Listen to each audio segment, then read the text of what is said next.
You will be reunited with someone.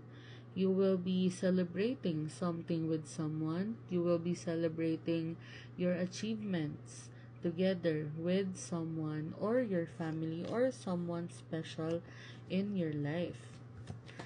Angels, ancestors, spirit guides, what message do you want this collective to know today? This is a collective reading, so we are tapping into the energy of the collective.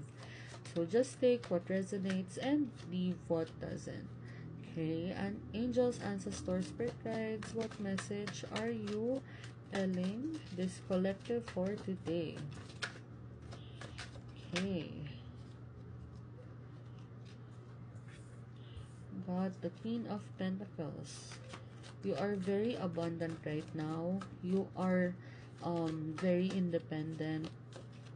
You are nurturing yourself with the abundance that you have worked for. Okay, we got the Queen of Pentacles and the Page of Cups.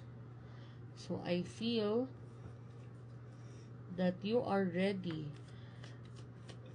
to receive an important message, a surprise from someone na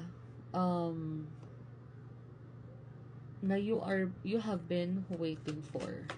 Okay, so this Queen of Pentacles, you are very very ano ka ngayon, very abundant, very self-sufficient. So hindi mo nakakalimutan ang self-love. You are nurturing yourself. And now, may paparating na message for you and masusurpresa ka. You will be surprised with this message.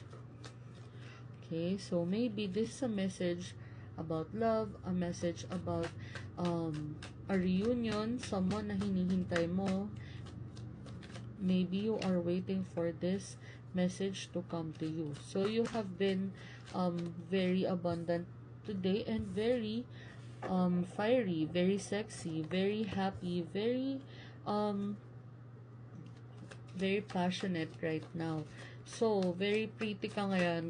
Ganda-gandahan talaga ang atake mo right now. So, very confident ka sa sarili mong energy and very abundant. So, may makuha kang message from the Emperor. Maybe this is from your divine counterpart. So, grabe. You such a queen energy. So maybe this is a reunion of the divine. This is a divine union.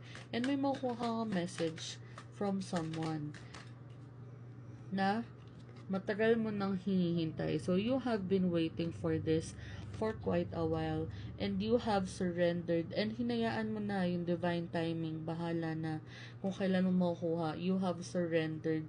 Hindi ka na naghahabol. Hindi mo na siya pinipilit and you have done a lot of healing in this journey. So you have been healing. Ginagamit mo yung oras na to hindi para habulin yung someone na to o mangulit or mag-spam sa kanya, mag-message ng ulit, mag-stalk.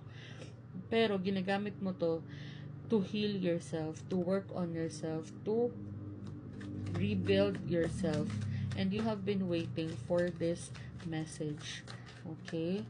So, can we get one more card, please? This is about waiting and healing. Yeah, and someone will be coming in towards you with vulnerability, with support. Dala-dala niya yung puso niya. Papalapit na siya sa'yo. Ayan. So, maybe this is your sign na huwag niyo mo na siyang kulitin.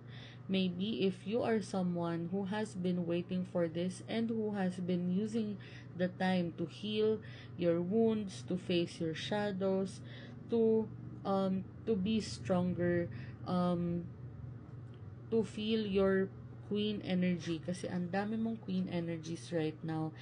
And yun namang lalapit sa'yo, ano na rin siya, nag-heal na rin siya.